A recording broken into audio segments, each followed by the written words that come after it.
समाज के सभी महापुरुषों के चरणों में कोटि कोटि नमन करते हुए सबसे पहले तो मैं माता सावित्रीबाई फूले, फातिमा शेख और रानी अवंतीबाई लोधी जी को उनके जन्मदिवस पर पुष्पांजलि अर्पित करता हूं और आप सबको बधाई देता हूं। ओबीसी महासभा को विशेष बधाई। और जो भी मेरे संचालक साथी निवेदन कर रहे थे पटेल जी से कि यहाँ गुर्जर समाज मजबूत है, उसको आप हमारे साथ जोड़िए, वही टंग खींचते हैं। इसमें बिल्कुल गलत नहीं कह रहे और मुझे नहीं पता उनकी कंट्रोल कितना है, क्योंकि यहाँ गुर्जर, यादव और जाट तीन दिल्ली की और वेस्टर्न यूपी के मजबूत जातियां तीनों मनवादी व्यवस्था को पूरी ताकत के साथ पोषने में लगी हैं। सीधा कह रहा हूँ, बुरा लग जाए कोई बात नहीं, बुरा लगना भी चाहिए, लगेगा तो हो सकता थोड़ा सुधार हो जाए, क्योंकि यहाँ तो ये सब बीजेपी को ताकत देने में लगे पड़े। दिल्ली में कहीं चले जाना उनकी बस्तियों में आप, तो बाधा तो यही बन रहे हैं। अपने खुद के जो बदहाली है, जो हकमारी है, उसका कारण हमारे बहुजन समाज के लोग ज्यादा हैं। वो 12% लोग उतने ताकतवर नहीं है कि हमारी हकमारी कर सके, क्योंकि वो जो कुल्हाड़ी हमारे हकों को काट रही है उसमें बैठे के तौर पर जो हमारे बहुजन समाज के लोग उसको ताकत देने का काम कर रहे हैं। आज समस्याएं जो है उनमें सबसे बड़ी समस्या तो ये है कि इस बैकवर्ड समाज को, ओबीसी समाज को रिजर्वेशन लेने के लिए 43 साल संघर्ष करना पड़ा। और जब 1990 में 7 अगस्त 1990 को मंडल कमीशन की सिफारिश से लागू करने की घोषणा हुई, पहली बात तो ये बता दूं कि वो मान्यवर कांसीराम साहब ने जो पूरे देश की और दिल्ली की दीवारें नीली की और जो नारा दिया मंडल कमीशन लागू करो वरना कुर्सी खाली करो, उस नारे की वजह से 43 साल के संघर्ष के बाद सिफारिश से लागू करने की घोषणा तो हुई, लेकिन उसी सर्वोच्च न्यायालय ने उन सिफारिशों को लागू होने पर कोर्ट ने स्टे कर दिया, जिससे सर्वोच्च न्यायालय ने संविधान के खिलाफ जाकर ईडब्ल्यूएस के नाम पर बिना मांगे, बिना कोई गठन हुए, बिना कमीशन के, बिना सर्वे के 4 दिन के अंदर ईडब्ल्यूएस के नाम पर और उन 2% लोगों को 10% रिजर्वेशन दे दिया।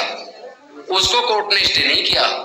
तो जो कोर्ट हमारे लोगों को न्याय नहीं दे सकती, उस कोर्ट पे भरोसा कैसे करें? एक तो ये सवाल है। दूसरा सवाल यह है 49.5% रिजर्वेशन SC, ST, OBC तीनों को मिलाकर, जिसकी जनसंख्या कम से कम 85 से 88% के बीच है, उसके लिए तो दिया जा रहा है 49.5% पेपर पे, और जिसकी जनसंख्या 12% है उसको पेपर पे दिया जा रहा है 50.5%। लेकिन प्रैक्टिकल सच्चाई क्या है? प्रैक्टिकल सच्चाई ये है कि वो जो 12% है जनसंख्या में, जिसके लिए पेपर पे 50.5% रिजर्वेशन दे रखा है, उनको वैकेंसी जब निकलती है तो उनको दिया जा रहा है 72%। कोई भी जो वैकेंसी निकली उसका डाटा उठा के देख लीजिए तो समझ में आएगा 72% टोटल पोस्ट में से 72% तो जा रही है ओपन कैटेगरी और ईडब्ल्यूएस को। और जो SC, ST, OBC के लोग जिनकी जनसंख्या 85 से 88% है, उनको जब आप देखोगे पोस्ट वाइज कितनी कितनी पोस्ट किसको जा रही है, तो उनको जा रही है 28%। तो कितनी बड़ी हकमारी हो रही है और किसके रहते हो रही है? ऐसी कौन सी सरकार है जिसमें SC, ST, OBC के सांसद, विधायक नहीं है, मंत्री नहीं है? क्या वो गूंगे बहरे हैं? क्या डॉक्टर बाबा साहेब अम्बेडकर जी ने इसलिए उनको रिजर्वेशन दिया था? क्या सबको इसलिए वोट का अधिकार और चुनाव लड़ने का अधिकार दिया था कि आपके समाज की हकमारी और आप गूंगे बहरे बनके गुलाम बनके बैठ जाओ? लड़ाई तो लड़नी पड़ेगी। हमें दुश्मन को पहचानना पड़ेगा कि हमारा दुश्मन हकीकत में है कौन।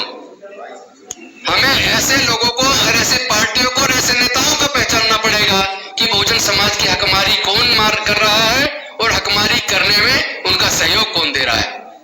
अब मैं एक सवाल मैं आप सबसे पूछना चाहता हूं, जहां तक महिला आरक्षण की बात हो रही है, अगर जाति की जनगणना नहीं होगी, सेंसस नहीं होगी, उसका डाटा नहीं होगा कि ओबीसी की जनसंख्या कितनी है, तो फिर उस महिला रिजर्वेशन के अंदर ओबीसी को रिजर्वेशन कैसे देंगे? तो जो पार्टियां जातिगत जनगणना करवाने के लिए खुल के सामने आने को तैयार नहीं है, ऐसी पार्टियों को हमारे समाज के लोग वोट क्यों देते हैं? ये सवाल समाज के लोगों से पूछना पड़ेगा। उन्हें समझाएगा कौन? भाई एक बात बताओ, एक समय हम लोग पढ़ते थे, एक महाकाव्य था महाभारत, उसके अंदर पांडवों ने द्रौपदी को दांव पे लगा दिया, और एक आज ऐसी सरकार है जो सत्ता पाने के लिए जिसने राम को दांव पे लगा दिया। वो राम को दांव पे लगा सकते हैं, आप अपने अहंकार को खत्म नहीं कर सकते। एससी एसटी ओबीसी के लोग एकजुट नहीं हो सकते, हकमारी करने वाले लोगों को ठिकाने नहीं लगा सकते। संविधान बचाने की बजाय मनुष्य मरते से संविधान लागू करने वालों को ताकत दे रहे हो। शर्म नहीं आती तुम्हें? डूब मरना चाहिए तुम्हें। तुम्हारे समाज की हकमारी हो रही है, तुम्हारी बहन बेटियों की इज्जत टूटी जा रही है, तुम्हारी बस्तियां जलाई जा रही है, तुम्हारे युवाओं की हत्या की जा रही है, और तुम ऐसे हत्यारों को ताकत देने में लगे हो। नफरत पैदा करने वाले, देश के अंदर जाति धर्म के नाम पर उन्माद पैदा करने वाले पूरे देश पे हावी हो गए। पूरे देश का मीडिया पूरा बिक गया है, पूरा का पूरा गुलामी स्वीकार कर लिया है। मैं आप सबसे पूछना चाहता हूं बहुजन समाज के लोगों से, क्योंकि जब बहुजन समाज की बात होती है, जब बैकवर्ड क्लास की बात होती है, उसका मतलब कि अति पिछड़ा वर्ग नहीं है, उसका मतलब है एससी एसटी ओबीसी, पिछड़े वर्ग का मतलब। और अगर मैं पिछड़े लोगों की बात करूं तो माइनॉरिटीज के अंदर, मुस्लिम के अंदर 90% ओबीसी है, 90% शूद्र है। क्रिश्चियनिटी के अंदर 99.9% शूद्र है। सिखों के अंदर